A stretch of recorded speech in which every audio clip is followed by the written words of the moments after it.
presented by Ambe Films Record.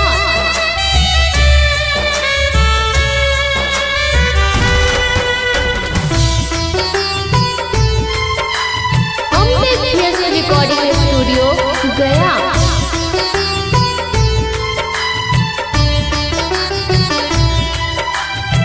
आप सुन रहे हैं गुलशन गुंज की आवाज में।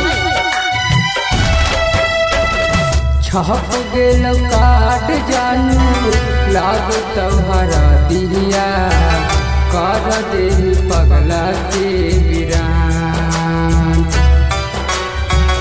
होते दिन सरवा जानू लेके दिया ओही दिन कहला देता हमारा प्राण जान के होते दिन सरवा जानू मुराला ओही दिन कहला जीता हमारा प्राण।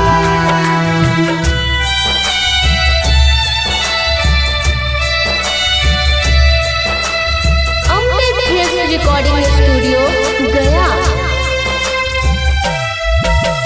Music by Sonu remix Koderma.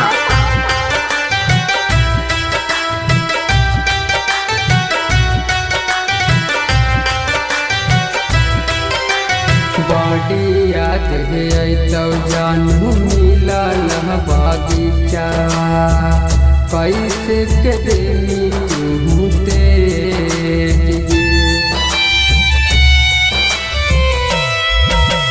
बड़ी याद है तो जानू मिलल बागीचा कैसे के देनी तू तेज माड़ा छबाए लगतो पैठ दिन चाहूँगा होई तो तोरो कन्या जान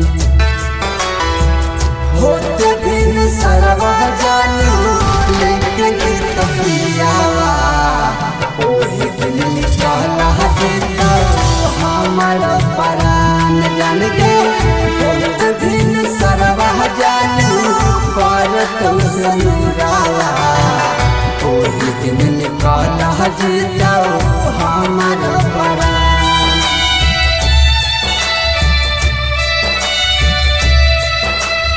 Ambe films recording studio, Gaya. Music by Sonu remix Koderma.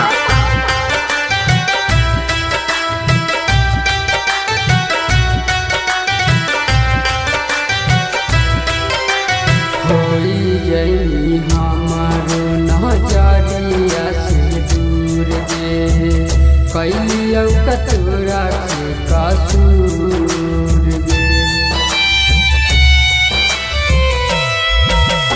होई जई हमारो नजरिया से दूर गे कैलियो कतोरा से कसूर दिल बिसरा कैसे गुलसान के बहबलू के मान ले जान होते दिन सरवा जानू लेके दियावा ओही दिन कहला देता हमारा प्राण जान के होते दिन सरवा जानू पर तो